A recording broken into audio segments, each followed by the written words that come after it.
Saya tetap bela Nikita Mirzani dengan segala kemampuan saya. Jadi tahapan hukum yang akan dijalani besok sidangnya adalah pemeriksaan saksi dari pihak tersangkanya. Jadi itu besok pemeriksaan saksi dari pihaknya Nikmir. Dari JPU. Baru kemudian dari Nikmir. Ya, ada saksi, ada charge, kemudian ada ahli. Bukan saksi ahli, sekarang disebutnya ahli. Malam juga, Mrs. B.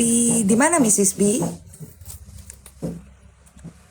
Jadi pemeriksaan ahli. Nah, nanti dua-duanya mungkin menghadirkan ahli. Kalau terkait dengan undang-undang ITE itu biasanya yang dihadirkan adalah ahli bahasa dan digital. Harus datang, kalau nggak datang ya ini ya dong, dia contempt of court dong. Kalau ke Bali naik pesawat dari Jakarta mahal ya Bun, lagi mahal. Murahan beli tiket pesawat ke Singapura atau ke Malaysia daripada ke Bali. Itu.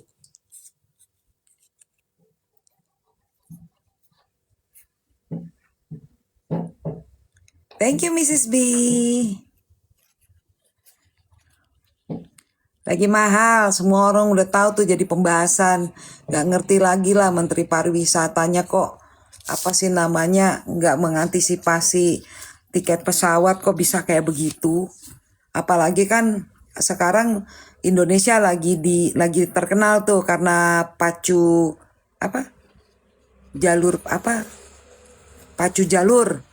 yang di Riau. Itu terkenal seluruh dunia tuh sampai dengan artis-artis terkenal ngikutin gayanya si Ryan. Riau lagi terkenal tuh.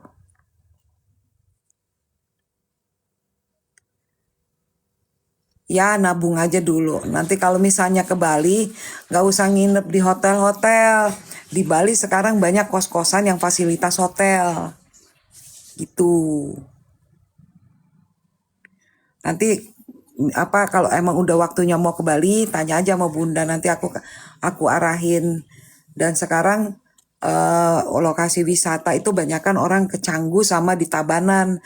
Kalau di Tabanan ada Nuanu, kalau di Canggu ya berderet-deret di situ ada segala macam tempat lah, ada Mistipsi, ada Pantai Batu Bolong, bagus juga. Sore juga mie ayam The Palm. Ih, aku tuh paling hobi sama mie ayam, sumpah. Kadang gerobaknya gak ada warnanya aja gue tetap makan. Hai Sanwang, selamat sore.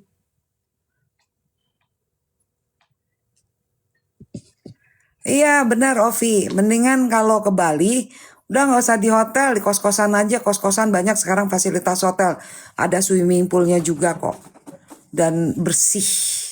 Dan kamarnya juga ada yang ngebersihin. Ambil di daerah Canggu aja. Kalau ini di daerah Dalung atau enggak Dalung itu kan deket ke Canggu, deket ke Tabanan. Kalau sidang perdata iya. Bukan persidangannya 3 kali langsung bebas, tidak. Tapi kalau mediasinya sudah 2 kali ya, terus kemudian tidak ada kesepakatan, sebenarnya bukan tidak ada kesepakatan, pihak tergugatnya tidak hadir, maka pengadilan berkewajiban melanjutkan persidangan, lanjut ke materi perkara.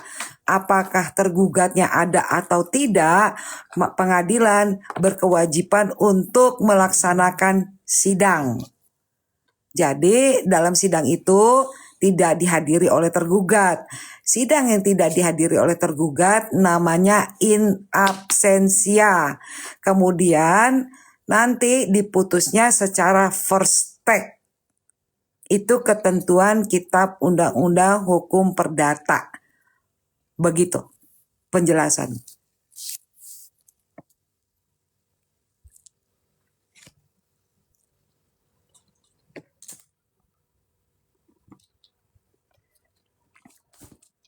Jadi bukan nggak hadir 3 kali dinyatakan menang, nggak, sidangnya dilanjutkan langsung ke materi perkara gitu. Hai juga Mimi. Ngerti ya tuh ya tadi yang nanya siapa tuh yang tadi? Mie ayam. Thank you Vivi. Vivi pasti pengacara ya, lawyer ya Vivi.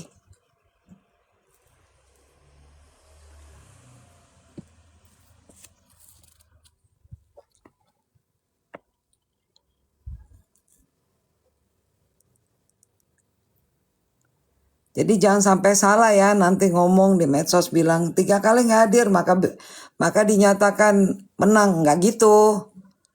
Lanjut persidangannya tanpa dihadiri oleh tergugat, itu namanya pengadilannya in absentia. Putusannya nanti diputus tanpa dihadiri oleh tidak adanya tergugat, diputus itu namanya keputusannya secara first take. Contoh perkara. Sekarang kan lagi sidangnya Mas Hasto, ya. Kalian udah nonton belum tuh sidangnya Mas Hasto? Terdakwanya adalah sebenarnya Harun Masiku. Harun Masikunya tidak ada. Ya kan, entah di rimba belantara mana, sidangnya tetap berjalan tanpa ada tergugat. Contohnya itu. Jadi jangan dipikir kalau tergugatnya nggak datang-datang, sidangnya nggak bakal jalan. Enggak. Tergugat nggak ada juga bisa, tetap jalan. Sidangnya namanya in absentia. Itu.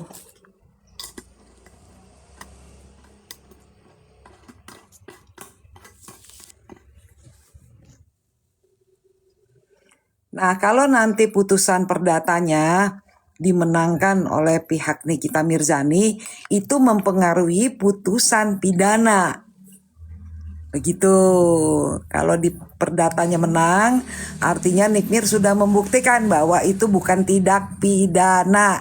Maka sidang pidananya harus di stop demi hukum.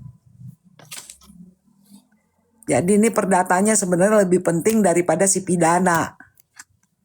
Karena memang sesuai dengan keputusan Mahkamah Agung, kalau ada 2 perkara dalam kasus yang sama, maka sidang perdatanya harus didahulukan, bukan sidang pidananya. Gitu. Ya bisa jadi nanti besok malah perdatanya duluan yang nyala. Perdatanya duluan yang berjalan. Memang harus perdatanya duluan yang berjalan. Kalian bisa bayangin kalau ternyata di perdatanya menang, gimana pidananya? Harusnya pidananya berhenti dulu, betul Hesti.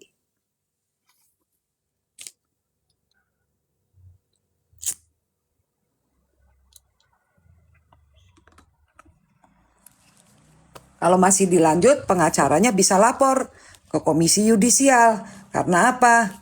Karena Pengadilan Negeri Jakarta Selatan telah melanggar putusan Mahkamah Agung. Karena putusan Mahkamah Agung itu bersifat mengikat. Semua harus melaksanakan, mulai dari pengadilan negeri sampai dengan pengadilan tinggi. Gitu. Jadi semua pengadilan negeri mau di pojok mana kek, selama di wilayah Kesatuan Republik Indonesia, dia harus menjalankan keputusan Mahkamah Agung.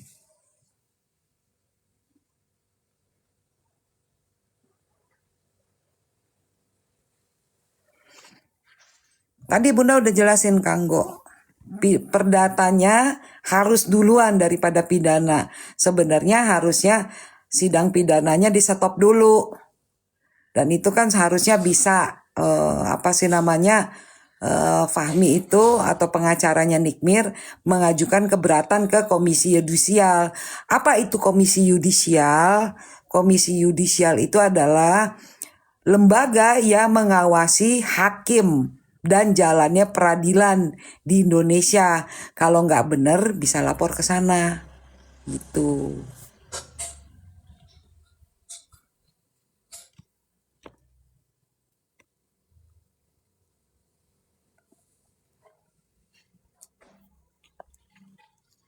Sore juga. Kalau ada orang yang sebut-sebut kaya itu singkatan dari Komisi Yudisial. Istilahnya itu adalah polisinya hakim. Gitu.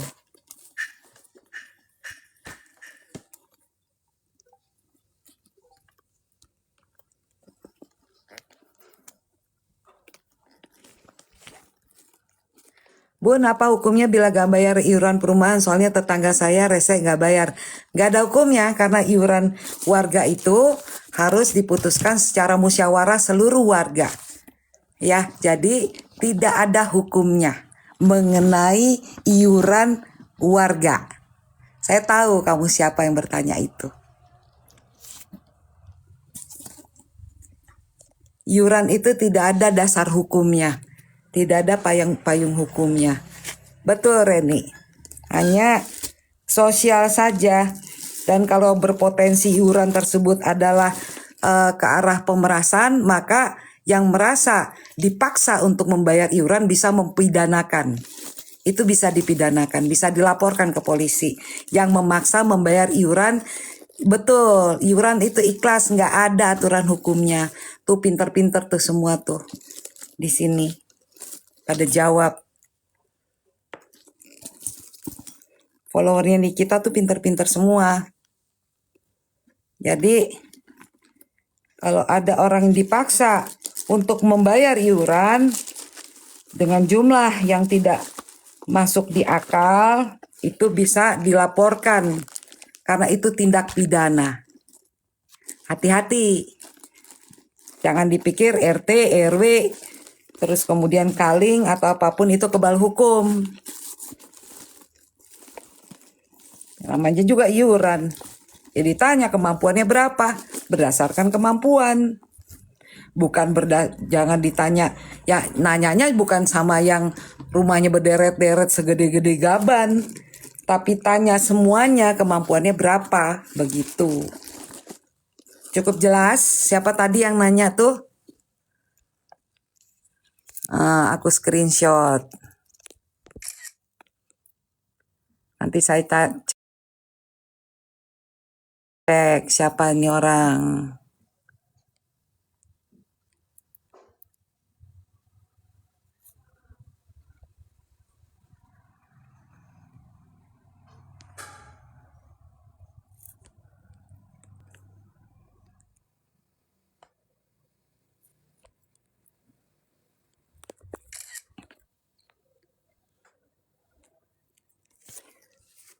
Jelas ya mengenai iuran, karena saya sendiri di rumah saya di Bali, saya tidak mau ikutin bayar iuran yang ditentukan. Saya nggak diajak rapat, saya nggak mau bayar. Di Bali saya begitu. Saya orang Jakarta, saya di sini di kompleks MPR pada saat penetapan iuran itu seluruh warga ditanyakan, dirapatkan di RT. Makanya saya di Bali nggak mau bayar saya. Kalian juga kalau misalnya ada yang misalnya dipaksa membayar iuran, jangan mau bayar. Ya, itu harus sesuai dengan kemampuan. Gitu. Saya di Bali saya nggak mau bayar.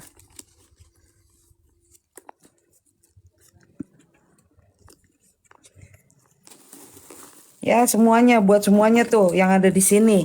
Kalau ada iuran dipaksa, namanya juga iuran, maksa. Itu namanya pemerasan, intimidasi, laporkan ke polisi, proses hukum.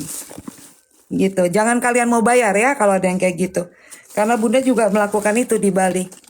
Apapun alasannya tidak bisa, yang namanya iuran itu harus atas dasar kesepakatan. Bukan atas dasar kemauan ketua RT, ketua RW, ketua lingkungan, kepala lingkungan, lurah, camat, nggak bisa. Gitu. Ya. Jadi apa sih namanya? Mana tadi yang nanya-nanya tuh mengenai iuran? Nggak, kalau di Bali mahal. Nggak tahu itu peraturannya mengacu kemana. Karena untuk iuran sendiri itu kan nggak ada dasar hukum, yang nggak ada payung hukumnya. Begitu Jenong. Saya di Bali nggak mau bayar, saya jujur aja. Yuhu, kenapa keberatan? Yuk kita ketemu di pengadilan.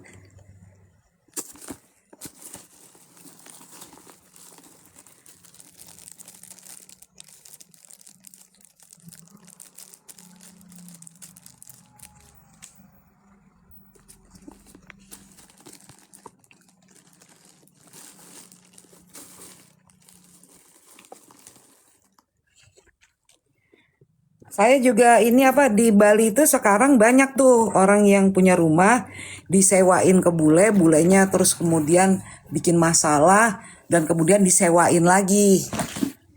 Nah, itu yang lagi mau diselesaikan masalahnya oleh Gubernur Koster. Itu orang Rusia. Jadi sekarang apa sih namanya?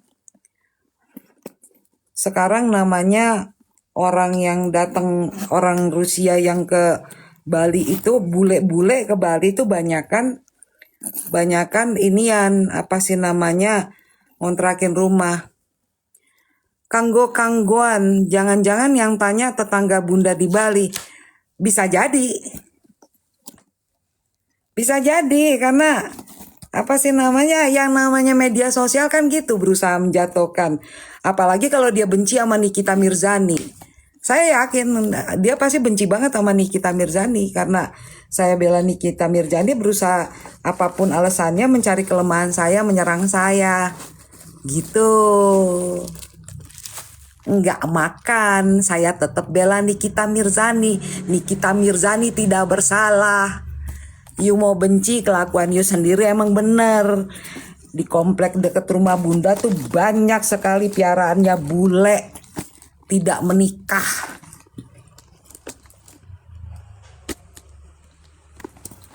Tinggal tunggu kena ajab gitu.